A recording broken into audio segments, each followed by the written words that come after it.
Okay, I need to zoom out and move it 3 more. I think that was it. Let's see. Excellent. If we click on it, you're going to notice that then that one highlights on the bottom, meaning that they're adjacent over here. So this part of the inside is right on the same spot as that one lines up. So right there, it highlights, right there, highlights on the bottom, highlights there, highlights the bottom. So that way you know that those over there belong together over here on the editor. But then I have now all this other part that I don't really need. So I will need to move to the other side. So what I'm going to do is pretty much detach and break that piece over. So I'm going to go break. And when I do that, oh, I notice that I have a green line over there, meaning that I think now we have an edge. And there it is. There is your edge. Now they're detached.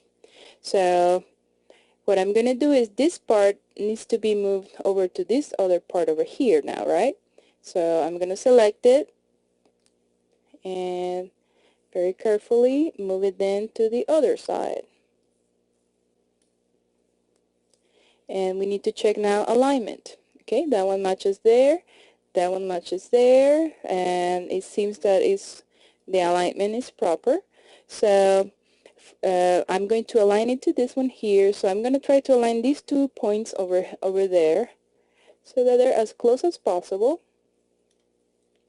Very good. And I'm going to zoom in and weld them because I want a white line there, meaning that it's a continuous piece. So I'm going to go Tools, Weld Selected.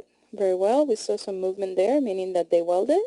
Tools, Weld Selected. And now the line is white, meaning that that's a continuous piece. And then the green lines are simply showing the edges. Excellent. So far, so good. Now what do we do? Because we have the inside part, and then we have that little part on the top that we need to weld. So what I'm going to do is I'm going to move it down as close as possible so that the vertices intersect with each other. And first I'm going to try to weld them all at once. If I have problems, then I'll just undo. Let me maximize that window for you. There you go. So I'm going to go Tools, Weld Selected, and that didn't seem to work well. If you notice, there was not much change over there, so I'm going to have to do that manually then. Let's see if those two, no. What's going on here is that there's probably too much of distance between those 2 points, so they're not welding well. These over here, I believe, nope, they didn't weld too, so we're going to have to do this manually.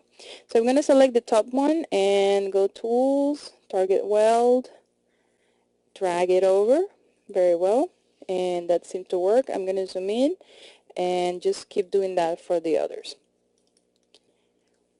And keep welding all the points, because then I'm creating a continuous surface that is going to be much easier. It's going to prevent any possible seams, interruptions on the textures.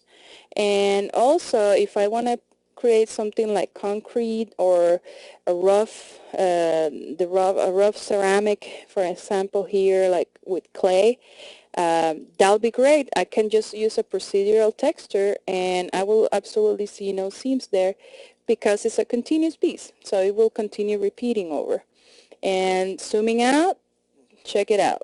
So we have now our bottom part, our inside part, which is all this part on the bottom, welded with the top little part. Okay, I'm going to get off the Target Weld tool. I'm going to just align this one here. You can always align it a little bit more if you want to. A little bit of, distortion like that is not going to hurt this model that much.